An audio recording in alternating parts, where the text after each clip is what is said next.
Assalamualaikum warahmatullahi wabarakatuh. Perkenalkan, nama saya Vita Aprilia, NIM 141702449, Program Studi D3 Keuangan Perbankan kelas BK 6B. Pada kesempatan kali ini, saya akan mempresentasikan laporan tugas akhir saya yang berjudul Prosedur Pengelolaan Dana PNBP pada Direktorat Jenderal Imigrasi. Sebelumnya, saya ingin berterima kasih kepada Bapak Sujarwo SE MSI selaku dosen pembimbing pertama saya dan juga Bapak Agus Supriyadi SEMM selaku dosen pembimbing kedua saya yang telah membimbing saya sehingga saya dapat menyelesaikan laporan tugas akhir ini. Pertama-tama, saya akan menjelaskan latar belakang penulisan laporan tugas akhir saya. Sumber pendapatan negara Indonesia berasal dari beberapa sektor, salah satunya yaitu melalui sektor penerimaan negara bukan pajak atau biasa disingkat PNBP. PNBP juga merupakan salah satu poin penting sebagai penunjang APBN. Salah satu instansi penyumbang PNBP yaitu Kementerian Hukum dan Hak Asasi Manusia. Kementerian Hukum dan Hak Asasi Manusia termasuk penyumbang PNBP terbesar yaitu dari sektor layanan. Salah satunya layanan keimigrasian di bawah Direktorat Jenderal Imigrasi. Sebagai penyumbang PNBP yang cukup besar, Direktorat Jenderal Imigrasi harus benar-benar memperhatikan prosedur pengelolaan dana PNBP.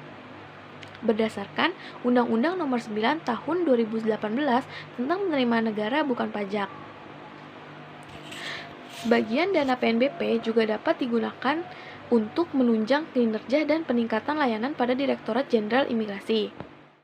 Untuk tujuan penulisan laporan tugas akhir, yang pertama yaitu untuk menjelaskan prosedur pengelolaan dana PNBP pada Direktorat Jenderal Imigrasi, dan yang kedua yaitu untuk menjelaskan perkembangan target dan realisasi PNBP dari tahun 2016 sampai tahun 2018 pada Direktorat Jenderal Imigrasi. Pengertian APBN. Berdasarkan Undang-Undang Nomor 17 Tahun 2003 tentang Keuangan Negara, anggaran pendapatan dan belanja negara selanjutnya disebut APBN adalah rencana keuangan tahunan pemerintah negara yang disetujui oleh Dewan Perwakilan Rakyat. Berdasarkan Undang-Undang Nomor 17 Tahun 2003 tentang Keuangan Negara, struktur APBN terdiri atas 3, yaitu anggaran pendapatan. Pendapatan negara adalah hak pemerintah pusat yang diakui sebagai penambahan nilai kekayaan bersih. Pendapatan negara terdiri dari pajak, penerimaan negara bukan pajak, dan hibah. Selanjutnya, anggaran belanja. Belanja negara adalah kewajiban pemerintah pusat yang diakui sebagai pengurang nilai kekayaan bersih. Belanja negara dipergunakan untuk keperluan penyelenggaraan tugas pemerintah pusat dan pelaksanaan perimbangan keuangan antara pemerintah pusat dan daerah. Yang terakhir, pembiayaan. Pembiayaan terdiri dari pembiayaan yang bersumber dari dalam negeri dan pembiayaan yang bersumber dari luar negeri. Menurut Undang-Undang Nomor 9 Tahun 2018 tentang Penerimaan Negara Bukan Pajak (PNBP), penerimaan negara bukan pajak yang selanjutnya disingkat PNBP adalah pungutan yang dibayar oleh orang pribadi atau badan dengan memperoleh manfaat langsung maupun tidak langsung atas layanan atau pemanfaatan sumber daya dan hak yang diperoleh negara berdasarkan peraturan perundang-undangan yang menjadi penerimaan pemerintah pusat di luar penerimaan perpajakan dan hibah dan dikelola dalam mekanisme anggaran pendapatan dan belanja negara. Berdasarkan Undang-Undang Nomor 9 Tahun 2018 tentang penerimaan negara bukan pajak PNBP, PNBP memiliki 2 fungsi, yaitu yang pertama, fungsi penganggaran atau budgetary. Selaku fungsi penganggaran, PNBP merupakan salah satu pilar pendapatan negara yang memiliki kontribusi cukup besar dalam menunjang anggaran, pendapatan, dan belanja negara melalui optimalisasi penerimaan negara. Lalu yang kedua yaitu fungsi pengaturan atau regulatory. PNBP memegang peranan penting dan strategis dalam mendukung kebijakan pemerintah untuk pengendalian dan pengelolaan kekayaan negara, termasuk pemanfaatan sumber daya alam. Pengendalian dan pengelolaan tersebut sangat penting artinya untuk mewujudkan kesejahteraan masyarakat, kemandirian bangsa, dan pembangunan nasional yang berkelanjutan dan berkeadilan.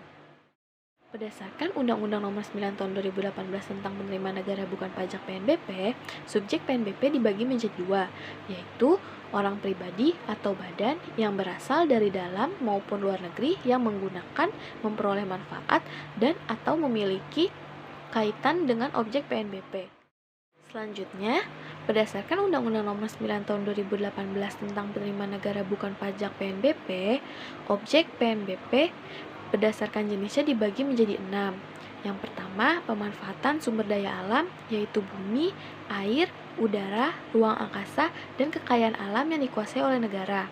Yang kedua, yaitu pelayanan, yaitu penyediaan barang, jasa, atau pelayanan administratif yang menjadi tanggung jawab pemerintah. Yang ketiga, pengelolaan kekayaan negara yang dipisahkan, yaitu kekayaan negara yang berasal dari APBN yang dijadikan penyertaan modal negara atau perolehan lainnya. Yang keempat, pengelolaan barang milik negara, yaitu penggunaan, pemanfaatan, dan pemindah tanganan semua barang yang diperoleh atas beban APBN dan perolehan lain. Yang kelima, pengelolaan dana, yaitu dana pemerintah yang berasal dari anggaran pendapatan dan belanja negara atau perolehan lain. Yang keenam, hak negara lainnya, yaitu hak negara selain 5 objek sesuai peraturan perundang-undangan. Sejarah Direktorat Jenderal Imigrasi.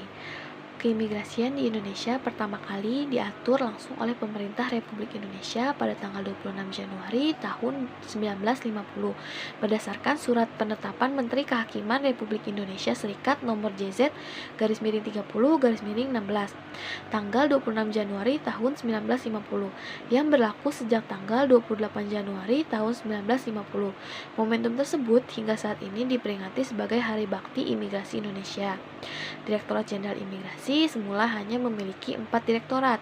Seiring dengan berkembangnya zaman dan pengaruh globalisasi, sehingga saat ini Direktorat Jenderal Imigrasi memiliki 6 direktorat, yaitu Sekretariat Direktorat Jenderal, Direktorat Sistem Perjalanan Keimigrasian, Direktorat Izin Tinggal dan Sistem, Direktorat Perizinan dan Penindakan Keimigrasian, Direktorat Sistem Informasi Keimigrasian, dan Direktorat Lintas Batas, Kerjasama Luar Negeri, dan Direktorat Intelijen Keimigrasian. Direktorat Jenderal Imigrasi memiliki visi yaitu masyarakat memperoleh kepastian hukum dan memiliki misi melindungi hak asasi manusia. Berdasarkan Peraturan Menteri Hukum dan Hak Asasi Manusia Nomor 9 Tahun 2015 tentang Organisasi dan Tata Kerja Kementerian Hukum dan Hak Asasi Manusia Pasal 548, Direktorat Jenderal Imigrasi mempunyai hak menyelenggarakan perumusan dan pelaksanaan kebijakan di bidang keimigrasian sesuai dengan ketentuan peraturan perundang-undangan. Direktorat Jenderal Imigrasi menyelenggarakan fungsi yang pertama, perumusan kebijakan di bidang penegakan hukum dan keamanan keimigrasian, pelayanan, dan fasilitas keimigrasian, perlintasan negara dan kerjasama luar negeri keimigrasian, dan teknologi informasi keimigrasian. Yang kedua yaitu pelaksanaan kebijakan di bidang penegakan hukum dan keamanan keimigrasian, pelayanan dan fasilitas keimigrasian, perlintasan negara dan kerjasama luar negeri keimigrasian, dan teknologi informasi keimigrasian. Yang ketiga, pemberian bimbingan teknis dan supervisi di bidang penegakan hukum dan keamanan keimigrasian, pelayanan dan fasilitas keimigrasian, perlintasan negara dan kerjasama luar negeri keimigrasian, dan teknologi informasi keimigrasian. Yang keempat, pelaksanaan pemantauan, evaluasi, dan pelaporan di bidang penegakan hukum dan keamanan keimigrasian, pelayanan fasilitas keimigrasian, perlintasan negara dan kerjasama luar negeri keimigrasian, dan teknologi informasi keimigrasian. Yang kelima, pelaksanaan administrasi Direktorat Jenderal Imigrasi, dan yang terakhir, pelaksanaan fungsi lain yang diberikan oleh Menteri. Selanjutnya, saya akan membahas penerimaan negara bukan pajak pada Direktorat Jenderal Imigrasi. Berdasarkan Peraturan Pemerintah Nomor 28 Tahun 2019 tentang jenis dan tarif atas jenis penerimaan negara bukan pajak yang berlaku pada Kementerian Hukum dan Hak Asasi Manusia, PNBP pada Direktorat Jenderal Imigrasi diperoleh dari pelayanan keimigrasian yang terdiri atas: yang pertama, pelayanan permohonan pembuatan dokumen perjalanan. Pelayanan pembuatan dokumen perjalanan ini terdiri dari permohonan pembuatan paspor 48 halaman, paspor biasa 48 halaman elektronik, surat perjalanan laksana paspor untuk WNI, surat perjalanan laksana paspor untuk orang asing, dan layanan percepatan paspor selesai pada hari yang sama. Yang kedua, pelayanan permohonan pembuatan visa. Visa dibagi menjadi 3, yaitu visa kunjungan, visa tinggal terbatas, dan persetujuan visa Direktur Jenderal Imigrasi. Visa kunjungan terdiri atas visa kunjungan sekali perjalanan, visa kunjungan beberapa kali perjalanan dihitung dalam per tahun, dan visa kunjungan saat kedatangan. Sedangkan visa tinggal terbatas terdiri atas visa tinggal terbatas dan visa tinggal terbatas saat kedatangan. Yang ketiga itu pelayanan permohonan izin keimigrasian. Permohonan izin keimigrasian dibagi menjadi 4, yaitu izin kunjungan, izin tinggal terbatas, izin tinggal tetap, dan izin masuk kembali. Yang keempat itu penerimaan negara bukan pajak keimigrasian lainnya. Penerimaan jenis ini terdiri atas biaya beban, smart card, APEC Business Travel Card, fasilitas keimigrasian atau affidavit bagi anak berkeluarga negaraan ganda, dan surat keterangan keimigrasian. Yang kelima itu PNBP selain pelayanan keimigrasian. Yang termasuk dalam PNBP ini yaitu tuntutan ganti rugi, sewa bangunan, dan denda lainnya. Selanjutnya, saya akan membahas prosedur pengelolaan dana PNBP pada Direktorat Jenderal Imigrasi. Prosedur pengelolaan dana PNBP mengacu pada Undang-Undang Nomor 9 Tahun 2018 tentang penerimaan negara bukan pajak PNBP. Yang pertama itu ada perencanaan. Dalam perencanaan, seluruh kantor imigrasi dari setiap daerah di dalam maupun di luar negeri mengajukan anggaran selama 1 tahun berupa daftar isian pelaksanaan anggaran atau biasa disebut dengan DIPA, ke bagian program dan pelaporan atau P2L, untuk menjadi pertimbangan penetapan target PNBP di tahun depan. Selanjutnya, DIPA yang sudah selesai disusun akan dilaporkan ke Direktorat Jenderal Anggaran Kementerian Keuangan. Hal yang dipertimbangkan dalam pembuatan target PNBP adalah rencana anggaran dari direksi teknis seperti bagian pelayanan visa dan bagian pelayanan paspor, tren selama 1 tahun ke depan, dan peraturan pemerintah. Target PNBP bisa berubah jika terjadi beberapa kondisi yang menyebabkan penurunan atau kenaikan PNBP. Sebagai contoh, pada tahun 2016 terjadi perubahan target PNBP karena ditetapkannya Peraturan Presiden Nomor 21 Tahun 2016 tentang bebas visa kunjungan bagi beberapa negara. Peraturan tersebut berpengaruh terhadap penurunan target karena berkurangnya permintaan atas layanan permohonan pembuatan visa. Lalu, yang kedua, pelaksanaan. Dalam pelaksanaan ini dibagi menjadi 3 tahap. Yang pertama, penentuan PNBP terutang. Dalam menentukan PNBP terutang, subbagian PNBP menghitung PNBP tahun lalu yang belum digunakan untuk digunakan di awal tahun. Dana yang belum digunakan berasal dari penerimaan pada bulan Desember tahun lalu dan akan digunakan untuk pagu bulan Januari tahun ini. Lalu selanjutnya pembayaran atau penyetoran. Penyetoran dilakukan langsung oleh pengguna layanan melalui transfer bank atau pos ke kas negara sesuai tarif dan jenis layanan yang dikenakan. Tarif yang dikenakan mengacu pada Peraturan Pemerintah Nomor 28 Tahun 2019 tentang jenis dan tarif atas jenis penerimaan negara bukan pajak. Selanjutnya, penggunaan PNBP. Dana PNBP pada Direktorat Jenderal Imigrasi tidak dapat digunakan seluruhnya, melainkan hanya sebagiannya saja. Penggunaan dana PNBP pada Direktorat Jenderal Imigrasi mengacu pada Keputusan Menteri Keuangan Republik Indonesia Nomor 519/KMK.02/2018 tentang persetujuan penggunaan sebagian dana penerimaan negara bukan pajak pada Direktorat Jenderal Imigrasi, Kementerian Hukum dan Hak Asasi Manusia, yaitu dengan batas maksimum atau biasa disebut MP sebesar 79,18% untuk peningkatan layanan keimigrasian. Perhitungan penggunaan sebagian dana ini dengan cara mengkalikan PNBP tahun bulan ini dengan MP. Hasilnya adalah MP dana yang dapat digunakan pada bulan depan. Contohnya, PNBP pada bulan Januari sebesar 100 juta rupiah, lalu dikalikan dengan 79,18% yang hasilnya 79.180.000 rupiah. Maka MP dana pada bulan Februari sebesar 79.180.000 rupiah. Sisanya diperuntukkan untuk negara. Dana yang dapat dipakai pada bulan itu akan dibagikan ke seluruh kantor imigrasi sesuai dengan DIPA yang sudah dibuat. Apabila dana tidak tercukupi untuk membiayai DIPA pada bulan itu, maka akan diperuntukkan untuk kegiatan atau keperluan yang penting. Kegiatan lain akan diundur atau bahkan ditiadakan. Selanjutnya adalah pertanggungjawaban. Penerimaan negara bukan pajak yang sudah masuk ke kas negara atau yang sudah digunakan sebagian dananya harus dipertanggungjawabkan. Subbagian PNBP akan melakukan rekonsiliasi PNBP yang dilakukan 1 bulan sekali bersama Kantor Pelayanan Perbendaharaan Negara atau KPPN, dan rekonsiliasi keseluruhan yang dilakukan 3 bulan sekali oleh Subbagian Akuntansi dan Pelaporan atau AKLAP bersama seluruh kantor imigrasi. Selanjutnya akan dibuat laporan realisasi anggaran atau LRA oleh Subbagian Akuntansi dan Pelaporan yang disusun menggunakan sistem akuntansi instansi atau biasa disebut dengan SAI untuk dilaporkan ke Direktorat Jenderal Anggaran. Yang terakhir ada pengawasan. Pengawasan dilakukan oleh Badan Pemeriksa Keuangan atau BPK pada akhir periode. Badan Pemeriksa Keuangan akan memeriksa semua transaksi dan data-data pada 1 tahun tersebut. Pemeriksaan dilakukan pada bulan Desember sampai bulan Mei. Selanjutnya akan dikeluarkan berita acara hasil pemeriksaan oleh BPK.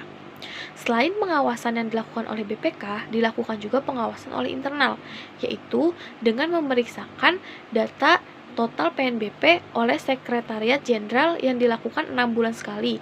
Untuk pengawasan pencatatan PNBP dilakukan oleh Direktorat Sistem Informasi Keimigrasian.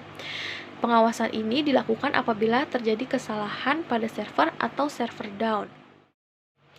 Selanjutnya, realisasi PNBP selama 3 tahun pada Direktorat Jenderal Imigrasi. Menentukan target PNBP untuk 1 tahun dijadikan acuan untuk realisasi PNBP. Berikut ini tabel yang memperlihatkan target serta realisasi PNBP pada Direktorat Jenderal Imigrasi dari tahun 2016 sampai tahun 2018.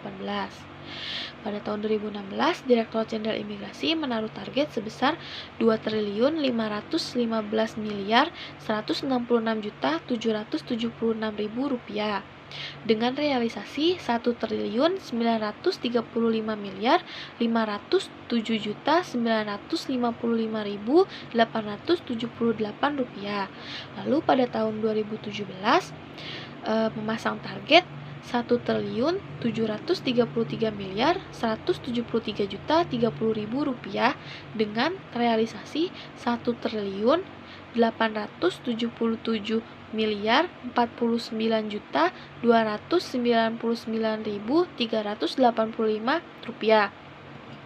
Lalu tahun 2018 memasang target Rp1.908.097.000 dengan realisasi Rp2.128.884.332.130. Sumber data PNBP Direktorat Jenderal Imigrasi. Tabel di atas adalah target dan realisasi PNBP pada Direktorat Jenderal Imigrasi pada tahun 2016 sampai tahun 2018.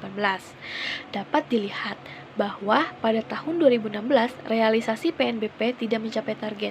Hal ini dikarenakan ditetapkannya Peraturan Presiden Nomor 21 Tahun 2016 tentang bebas visa kunjungan bagi beberapa negara.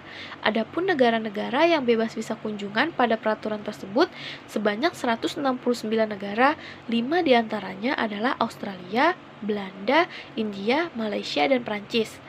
Pada tahun 2017, Direktorat Jenderal Imigrasi menurunkan targetnya menjadi Rp1.733.174.030.000 menyesuaikan dengan tahun sebelumnya. Pada tahun ini, realisasi PNBP pada Direktorat Jenderal Imigrasi melebihi target. Pada tahun 2018, realisasi PNBP pada Direktorat Jenderal Imigrasi mengalami kenaikan dan melebihi target. Hal ini disebabkan karena diselenggarakannya Asian Games 2018 yang dilaksanakan pada bulan Agustus hingga bulan September 2018 di Jakarta dan Palembang.